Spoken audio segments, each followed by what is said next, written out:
All right, so you're trying to get a patch ready for texture like this. You're gonna need a few things. You're gonna need some drywall joint compound, either regular joint compound or quick set compound. You're gonna need a mud pan, a mud knife. You're gonna need a 6-inch and at least a 10 or a 12-inch. You're also gonna need some drywall tape. I like to use this fiber fuse. It's very forgiving, so if you're new, this is the stuff you wanna use. You're also gonna need a bucket for water and a sponge to be able to clean your pan off and mix the mud if you need to mix it, but you will need just about all of these things. So you've got a patch that you have screwed together, and now you need to finish doing all the drywall work. After you've made sure that your screw heads are fully embedded into drywall and none of them are sticking out, you're going to want to take your drywall mud knife and scrape the edges and just make sure any loose paper or anything like that, get it off of there so there's nothing sticking out of the drywall. You want a nice flush, flat surface. Alright, so after you've done that, you're going to take your fiber fuse, and I've sprayed this one with glue so it doesn't unroll. If you get one, it's not going to stay together like this unless you spray some glue on the side, so just be aware of that. You're going to take the roll, put out what you need, measure out what you need, and then this cuts really easily. You don't need a knife or anything, you just use your mud knife, pull it back, and then just hold this firm and pull it like that. Very easy. I already went ahead and got all of my pieces pre-measured out.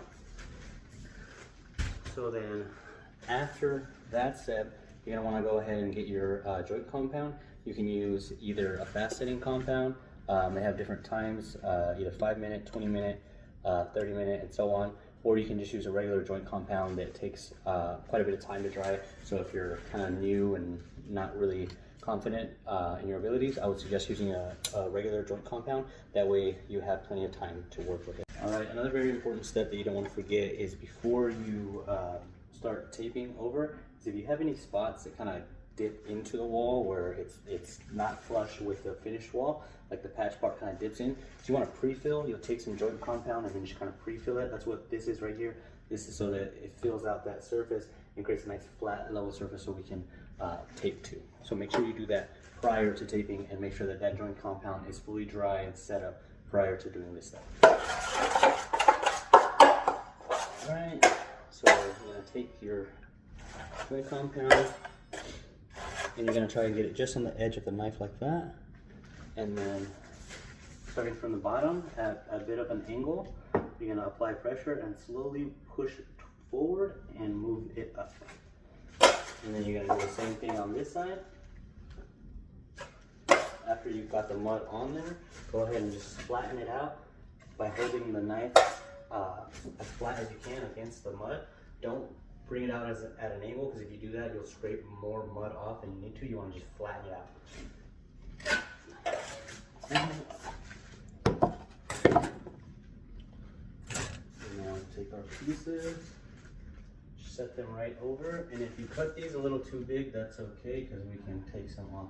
And then you're going to want to start from the middle, hold the mud, or hold the tape, and then at about a 45-degree angle, you're going to want to try and scrape as much of this drywall from underneath and flatten this the fiber fuse out as best as possible.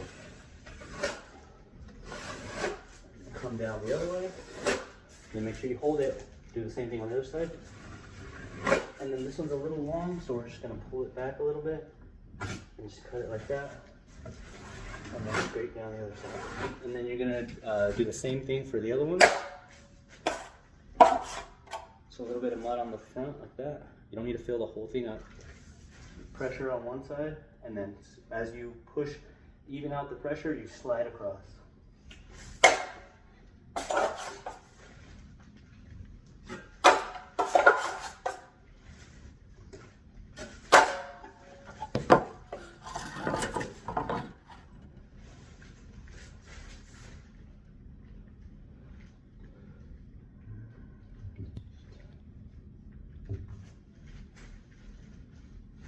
All right, once you've got that fully taped up and the joint compound has dried up and set up, you're gonna wanna take the larger knife and skim over that. And so basically you're just floating out the joints so that the tape is nice and even all the way across.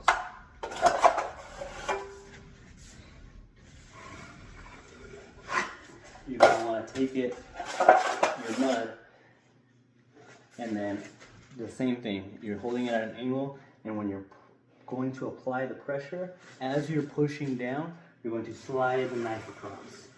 That's going to help you move the mud and spread it across evenly.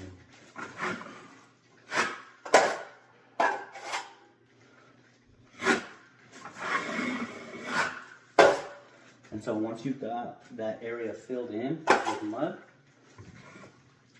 you're going to take your knife and then you're going to kind of overlap the existing drywall that's already like finished, and then you're going to hold it hard up against this side. So you're going to want to put all of your pressure on the finished side, not on this side, and then scrape it across at a 45-degree angles like this. And then you're going to do the same thing on the bottom.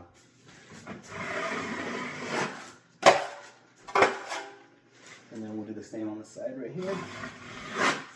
Fill that out.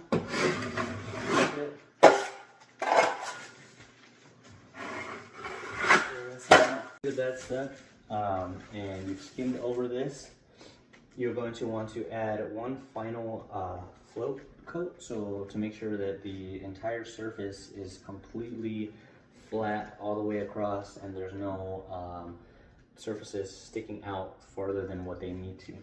And so after you do that, you're going to want to sand it all down, and you can use a sanding pad, a sander, or another thing you can do is you can take a wet sponge and then wet the areas that, you know, high spots, wet them a little bit, and then take your, you can either use a 6-inch or a 14-inch, it doesn't matter. The bigger the blade, the better, because it's going to cover a longer surface area. And then you just take this along the wet surface and then hold it at an angle and then slowly bring it across to help smooth that out and make sure it's all flat. And you can see some of the mud came off. You're going to want to try and do that while the mud is setting. That second coat done and it's nice and set up and dry. You're going to want to do the third coat. This is not the final coat, but this is the second to last coat. And if you're trying to get your drywall to dry a little faster, try setting up a fan in front of it, or if you have a blow dryer, that'll help dry it a lot quicker as well. So this is the second to last coat. Same application. Hold it at an angle. Slowly apply pressure as you slide the knife across. And then to scrape some mud off, you hold it at an angle like that. You see we got mud off there. And then to put it on here, hold at an angle and then push in as you slide across. And now the mud is off. See? And to flatten this out, it looks nasty. You just hold the blade as flat as you can against the mud without digging your hand into the mud, and then bring it across. You're going to keep doing that as many times as you need to until the drywall compound is nice and smooth.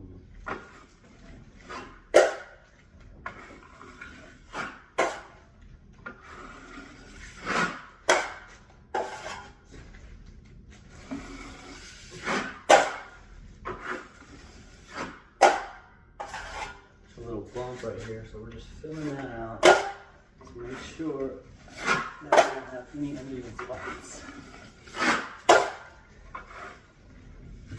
Alright, so you can see I've coated it entirely with mud, and if you look at it from the side here, there's no like bulges sticking out of the wall. The mud right here, you can see it, you can kind of see the tape underneath there a little bit, but the most important part right here is that it kind of tapers out. See how it tapers out into nothing, and there's almost like zero edge right here? Like that's probably the worst of it, how it's kind of thick on the edge right there. That's super important that you get that done prior to the final coat. So this is the second to last coat. So after this sets up and dries, you're gonna wanna take a sponge and feather these edges out. So you'll basically just take the sponge and then lightly work the edge out so that we can get rid of that edge. We want it to taper into the wall to give it a nice seamless transition. Because before we spray texture on here, we're gonna put one last skim coat of mud where we just put the mud over it, over this area, and then we try and pull out as much of the mud as we possibly can. So we're basically just gonna put like a really, really thin layer of mud over all of this before we spray texture. All right, and it's kind of hard to see, but there's these like little edge right here, and that's basically like a little buildup from the mud when you're bringing the knife across.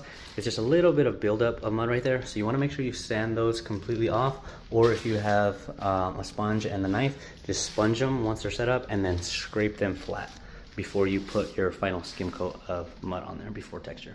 All right, so after we have scraped it, and this is right before the final skim coat, you can go ahead and see that the drywall is flat, flat, flat, and they're only maybe just slight indent, right?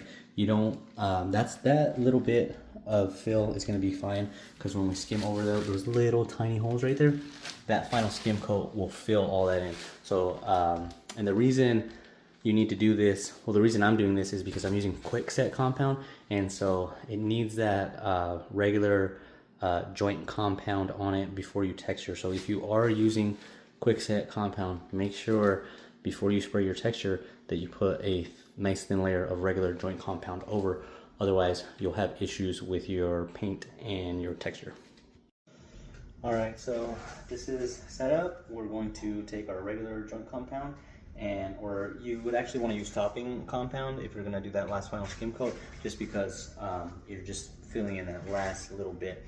So same method that we've been using, just a little bit on the front there, apply pressure.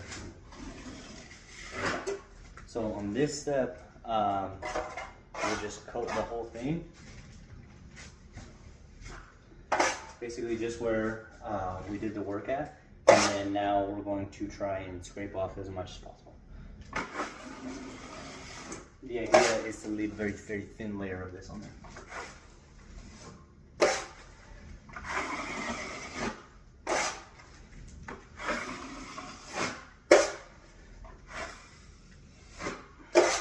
And then once you've got most of it off, you're going to want to go over it with as flat as you can, and then apply as much pressure as possible.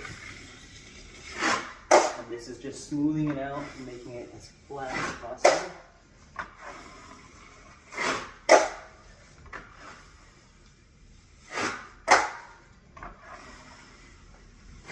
You don't have to apply a crazy amount of pressure, you just want to try and get it as flat as possible, like I said. And then once you're done with that, if you notice any of the edges are still kind of high, you can go ahead and just sponge that off the same way I showed you earlier. So you actually want to let it set up just a little bit before you sponge it off. Just make sure the edges are chalky like this. It's best to let the whole thing dry before you sponge the edges off. And if you have any high spots, you can go ahead and sponge it and then scrape it off, or just sand it. But we are not going to texture this today. Probably going to texture it tomorrow, so I'll make another video on that. But that's pretty much it for this. Thanks for watching, guys. I hope you enjoyed the video. I hope it was insightful. I hope you learned from that. And if you did, please like and subscribe, and I'll see you guys on the next one. Peace.